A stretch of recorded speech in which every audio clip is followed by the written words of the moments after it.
Gas সংকটে বন্ধ হচ্ছে পোশাক কারখানা, $1.5 বিলিয়ন ক্ষতির শঙ্কা, ফিলিং স্টেশনও মিলছে না গ্যাস। সংসদ অধিবেশনে যোগ দিতে বাধা নেই সারওয়ার আলমগীরের, ইসিতে দলীয় নিয়োগের অভিযোগ জামাতের। হবিগঞ্জে বিএনপি এনসিপি পাল্টাপাল্টির সমাবেশের ডাক, 144 ধারা জারি।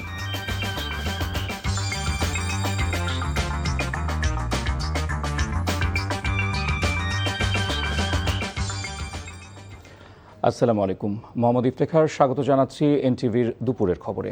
আইগ্যাস ইউনাইটেড শিরোনাম দেখছিলেন, এবার পুরো খবর। মাতারবাড়ির এলএনজি টার্মিনালে যান্ত্রিক ত্রুটির কারণে সৃষ্ট গ্যাস সংকটে গাজীপুর ও নারায়ণগঞ্জের শত শত কারখানা বন্ধ হয়ে যাচ্ছে। শিল্প মালিকদের দাবি, শুধু কারখানা বন্ধই নয়, ভবিষ্যৎ অনিশ্চয়তায় নতুন করে অর্ডার দেওয়াও প্রায় বন্ধ করে দিচ্ছে বিদেশি ক্রেতারা। সংকট আর এক সপ্তাহের বেশি স্থায়ী হলে পোশাক রপ্তানি খাতে $1.5 বিলিয়ন পর্যন্ত ক্ষতির আশঙ্কা ব্যবসায়ীদের। সেলিম মালিকের রিপোর্ট। গত 21 জুলাই মাতারবাড়ি এলএনজি টার্মিনালে যান্ত্রিক ত্রুটির পর জাতীয় গ্রিডে প্রতিদিন গ্যাসের সরবরাহ ঘাটতি 45 কোটি ঘনফুট। এতে গ্যাসের চাপ কমে যাওয়ায় চরম বিপাকে পড়েছে শিল্প খাত। বিশেষ করে রপ্তানি বাণিজ্যের লাইফলাইন তৈরি পোশাক শিল্প পড়েছে চরম সংকটে। দিনের বেলায় গ্যাস না পাওয়ায় এরই মধ্যে বন্ধ হয়ে গেছে অনেক কারখানা। 10 দিন ধরে 24 ঘন্টায় টোটালি বন্ধ। এখন এই বন্ধ থাকার কারণে আমার কাপড় ডাইং হচ্ছে না, কাটিং সময় মতো হচ্ছে না, সুইংয়ের সময় মতো মাল যাচ্ছে না, শিপমেন্ট আমরা সময় মতো করতে পারতেছি না। শিল্প মালিকদের দাবি, কারখানা বন্ধের আশঙ্কার মধ্যে বিদেশি ক্রয়াদেশ বাতিলের বড় ঝুঁকি তৈরি হয়েছে। বায়ারদের আস্থা কমে যাচ্ছে। যে বায়ার বাংলাদেশের উপর নির্ভরশীল, সে চাইলেই কালকে সকালে আর একটা জায়গা তৈরি করতে পারবে না যে এখানে 1 মিলিয়ন পিসেস দিয়ে দিবে, কিন্তু এখান থেকে যদি 200,000 পিসের কমায় সেটা আমাদের জন্য ক্ষতি। বায়াররা আমাদেরকে এই ব্যাপারে যে অর্ডার প্লেসিংটা বন্ধ করেছে এবং তারা বলছে যে তোমরা তোমাদের গ্যাস সংকট যেটাই সমাধান না হওয়া পর্যন্ত তুমি তো আমার শিপমেন্ট করতে পারবে না, তাহলে অর্ডার প্লেস করে কি করবো। তাদের আশঙ্কা, চলমান গ্যাস সংকট আরও কয়েকদিন স্থায়ী হলে পোশাক রপ্তানি খাতে ক্ষতির পরিমাণ $1.5 বিলিয়ন ছাড়িয়ে যাবে। এই মাসে যদি 20-22 দিন যে উৎপাদন আমাদের ব্যাহত হচ্ছে, তাতে অন্তত মিনিমাম $1.5 বিলিয়ন মতো রপ্তানি ব্যাহত হবে। ইন্ডাস্ট্রিকে বাঁচাইতে হলে তাহলে অন্য সোর্সে যে গ্যাসগুলো দেওয়া হচ্ছে সেখান থেকে ডাইভার্ট করে এখানে দিয়ে যাবে। প্রথমে আমি বলবো ফার্টিলাইজার কথা, ফার্টিলাইজার ইম্পোর্ট করবেন। Fertiliser very very very important, কিন্তু আপনার অপশন আছে, আপনি চাইলে ইম্পোর্ট করতে পারবেন। জ্বালানি বিশেষজ্ঞরা মনে করেন, দেশে গ্যাসের সংকট কাটাতে আমদানি নির্ভরতা কমিয়ে নতুন কূপ অনুসন্ধান, খনন ও উত্তোলনের দিকে সরকারকে মনোযোগ দিতে হবে। অনশোরে আমাদের এক্সপ্লোরেশন চলছে নতুন নতুন ভালো ভালো জায়গায়, ওইটার থেকে আমরা সাফল্য এক্সপেক্ট করতে পারি। আর অফশোরে আমাদের এক্সপ্লোরেশন আরম্ভ হবে, ওইটার অবশ্য সময় লাগবে 5 বছরের উপরে, বাট এইটা হলে আমরা 1-2 বছরের মধ্যে এই অনশোরে ল্যান্ডে যদি পাই আমরা করতে পারি। পাশাপাশি যে কোনো দুর্ঘটনায় গ্যাসের সরবরাহ নিরবচ্ছিন্ন রাখতে জ্বালানি মজুদ বাড়ানোর পরামর্শ বিশেষজ্ঞদের। অনেক জায়গায় আছে যেখানে রিজার্ভারটা খালি হয়ে গেছে, হ্যাঁ, সেই খালি রিজার্ভারে আমরা গ্যাস ভরে রাখতে পারি। কিংবা কোনো সেলিম মালিক, এনটিভি নিউজ, ঢাকা। এদিকে রাজধানী সহ দেশের বিভিন্ন এলাকায় গ্যাস সংকট যেন দীর্ঘস্থায়ী দুর্ভোগের রূপ নিয়েছে। সিএনজি ফিলিং স্টেশনগুলোতে ঘন্টার পর ঘন্টা অপেক্ষা করেও মিলছে না গ্যাস। একই সঙ্গে বাসাবাড়িতে গ্যাসের কম চাপের কারণে ব্যাহত হচ্ছে দৈনন্দিন জীবনযাত্রা। সংকট আর ভোগান্তির চিত্র তুলে ধরছেন আবির আহমেদ। মধ্যরাত থেকেই সিএনজি ফিলিং স্টেশনগুলোতে দীর্ঘ লাইনে দাঁড়িয়ে আছেন চালকেরা। কেউ কেউ গাড়িতেই ঘুমিয়ে পড়ছেন। 8 থেকে 10 ঘন্টা অপেক্ষার পরও মিলছে না গ্যাস। কখন মিলবে তারও নেই নিশ্চয়তা।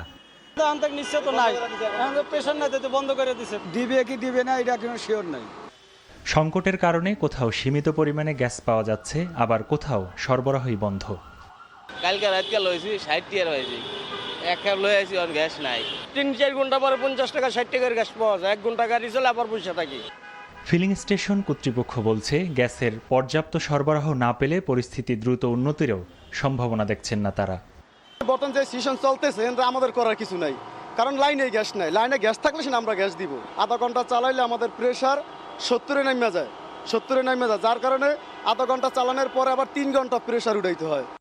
গ্যাসের স্বল্প চাপের প্রভাব পড়েছে বাসাবাড়িতেও। দিনের বিভিন্ন সময়ে চুলায় পর্যাপ্ত গ্যাস না থাকায় রান্না করতে ভোগান্তিতে পড়ছেন নগরবাসী। নিত্যদিনের স্বাভাবিক কাজও ব্যাহত হচ্ছে এই সংকটে। অপেক্ষা করতেছি গ্যাসের লেগে, গ্যাস আসেনি, এখনো আসেনি, বাচ্চার লইয়া রান্তাছে। গ্যাসটা আসে আপনার মনে করেন 2টা 2:30টার পরে, তাও বেশি না, সীমিত আসে। আবির আহমেদ, এনটিভি নিউজ, ঢাকা। স্থানীয় সরকার নির্বাচন সামনে রেখে নির্বাচন কমিশনের কাছে 9 দফা প্রস্তাব তুলে ধরেছে জামাত ইসলামী। এর মধ্যে নির্বাচন কমিশন সচিবালয়ের অতিরিক্ত সচিব হিসেবে শামসুল আলমের নিয়োগ বাতিলে জোর দিয়েছে দলটি। সকালে দলের সেক্রেটারি জেনারেল মিয়া গোলাম পরওয়ারের নেতৃত্বে একটি প্রতিনিধি দল ইসিতে গিয়ে কমিশনের সাথে বৈঠকে এসব প্রস্তাব দেয়। শিউলি রায়ের রিপোর্ট। নির্বাচন কমিশন সচিবালয়ের প্রধান নির্বাচন কমিশনার সহ 4 কমিশনের সঙ্গে বৈঠক করে জামায়াত ইসলামীর 6 সদস্যের প্রতিনিধি দল। বৈঠক শেষে দলটির নেতারা জানান 30 জুন জমা দেওয়া 7 প্রস্তাবের সঙ্গে নতুন 2টি দফা যোগ করে 9টি সুপারিশ নির্বাচন কমিশনের কাছে উপস্থাপন করা হয়েছে।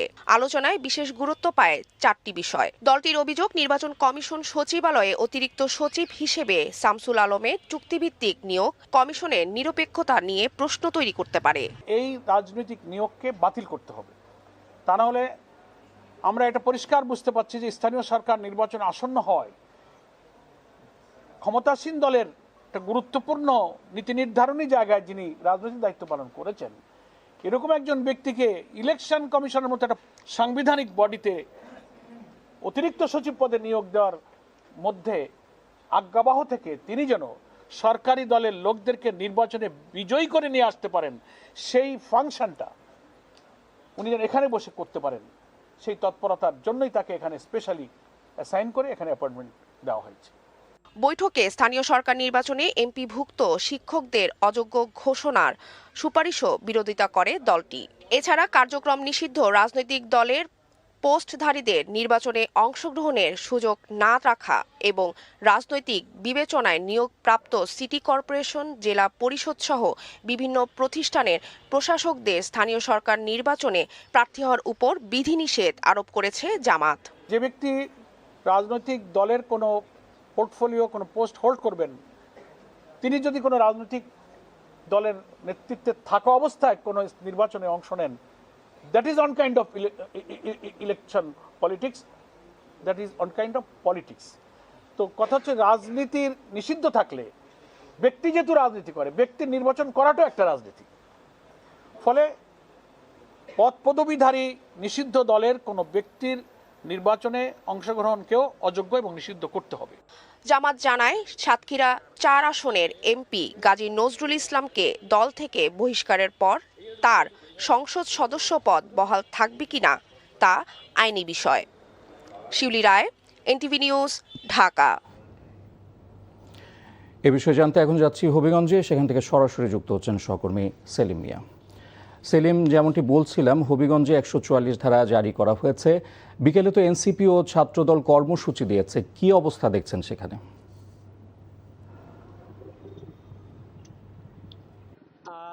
হবিগঞ্জে এখন পর্যন্ত 144 ধারা জারি অব্যাহত রয়েছে।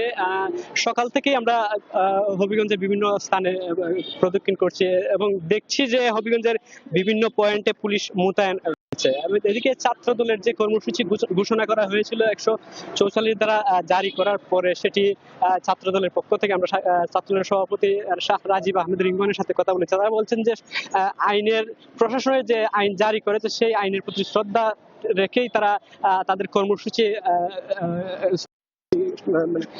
মাঠে নামছেন না। তবে তারা বলছেন যেটা, যে যদি কোনো ধরনের অপ্রীতিকর ঘটনা সৃষ্টি হয় তাহলে তারা সেটি প্রতিহত করার চেষ্টা করবেন। এদিকে এনসিপির 3টার দিকে হবিগঞ্জ শহরে আসার কথা ছিল, তবে এখন পর্যন্ত তারা সর্বশেষ তথ্য যেটি আমরা জানতে পেরেছি, এখন পর্যন্ত তারা আসার পথেই রয়েছেন।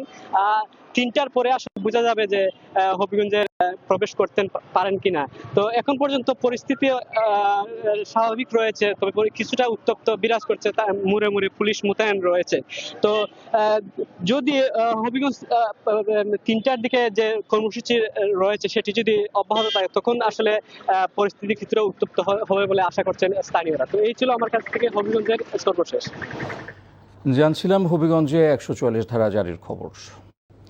সরকার বাংলাদেশকে একটি আঞ্চলিক এভিয়েশন হাব হিসেবে গড়ে তুলতে কাজ করছে বলে জানিয়েছেন বেসামরিক বিমান ও পর্যটন প্রতিমন্ত্রী এম রশিদুজ্জামান মিল্লাত। সকালে রাজধানীর একটি হোটেলে ইউএস বাংলার নতুন বোয়িং বিমান অন্তর্ভুক্তি নিয়ে আয়োজিত অনুষ্ঠানে তিনি কথা বলেন।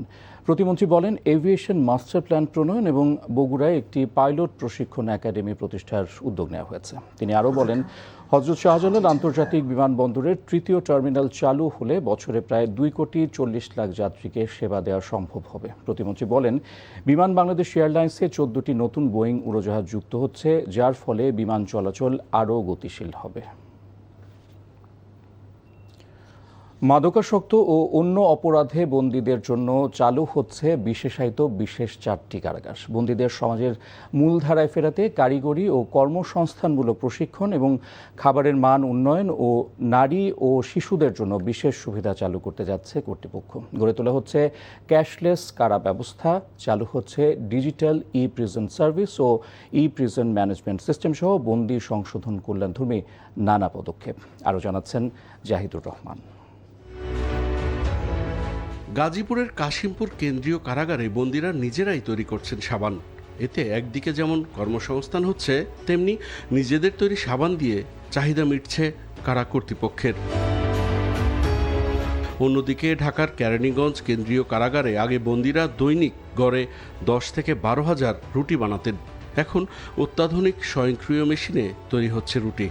এভাবে বন্দীদের সমাজের মূলধারায় ফেরাতে কারিগরি ও কর্মসংস্থানমূলক প্রশিক্ষণ প্রদানের কর্মসূচি নিয়েছে কারা কর্তৃপক্ষ। দেশের 75টি কারাগারে 2029 নারীসহ 45,186 বন্দী ধারণ ক্ষমতার বিপরীতে 3,537 জন নারীসহ বন্দী রয়েছেন প্রায় দ্বিগুণ 93,761 জন।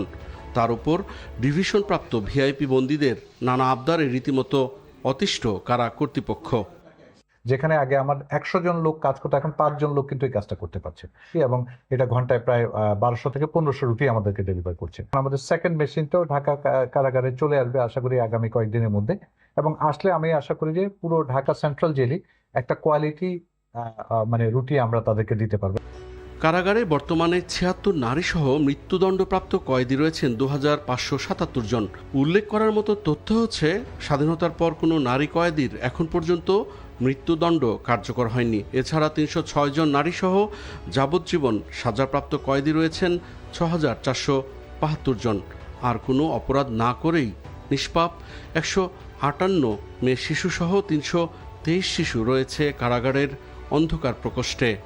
এর বাইরে প্রায় 10,000-এর মতো বন্দীর কোনো স্বজন কখনোই খোঁজ নেয়নি। এখন তাদের দাবি হচ্ছে যদি ভিডিও কলে কথা বলা যেত। আরেক আবদার পাই হচ্ছে খাওয়া দাওয়ার বিষয়, যদি বাসার খাবার একটু দেওয়া যেত। আবার ইন্টারেস্টিং চাহিদা আছে, কেউ অনেকে চাহিদা দিচ্ছেন ফুটবল খেলায় আমাকে ফুটবল খেলতে পারমিশন দেওয়া হোক। আবদারগুলো মেটানো অনেক কঠিন। অনেকে কোম্পানি হাই অফিসিয়াল আছেন, এমডি চেয়ারম্যানরা আছেন, উনি যদি চান যে উনি একটা বোর্ড মিটিং অথবা তাকে ওনার অফিসিয়ালদের সাথে যদি একটা মিটিং করেন। Jahidur Rahman, NTV news, Dhaka. বাজারে এলো দেশের জনপ্রিয় ব্র্যান্ড পোলারের আরও 2টি প্রিমিয়াম স্বাদের আইসক্রিম। নতুন 2টি ভ্যারিয়েন্টের মধ্যে একটি দুবাই স্টাইলে রোবাস্তো পিস্তা কুনাফা এবং অন্যটি প্রিমিয়াম টাব চকলেট ফিনেস্তা। রাজধানীর গুলশানে জমকালো অনুষ্ঠানের মধ্য দিয়ে নতুন ভ্যারিয়েন্ট 2টির উদ্বোধন করা হয়। এ সময় পোলার আইসক্রিমের chief operating officer Shah Masud Imam, head of marketing Mohammad Abdullah Al Mamun সহ প্রতিষ্ঠানটির ঊর্ধ্বতন কর্মকর্তারা উপস্থিত ছিলেন। এ সময় জানানো হয়, বিশ্বব্যাপী জনপ্রিয় দুবাই চকলেট ট্রেন্ডের রোবাস্তো পিস্তা কুনাফা চকলেট কোটিংয়ের আবরণে তৈরি, যা ভোক্তাদের নতুন প্রিমিয়াম স্বাদের সঙ্গে পরিচয় করিয়ে দিবে।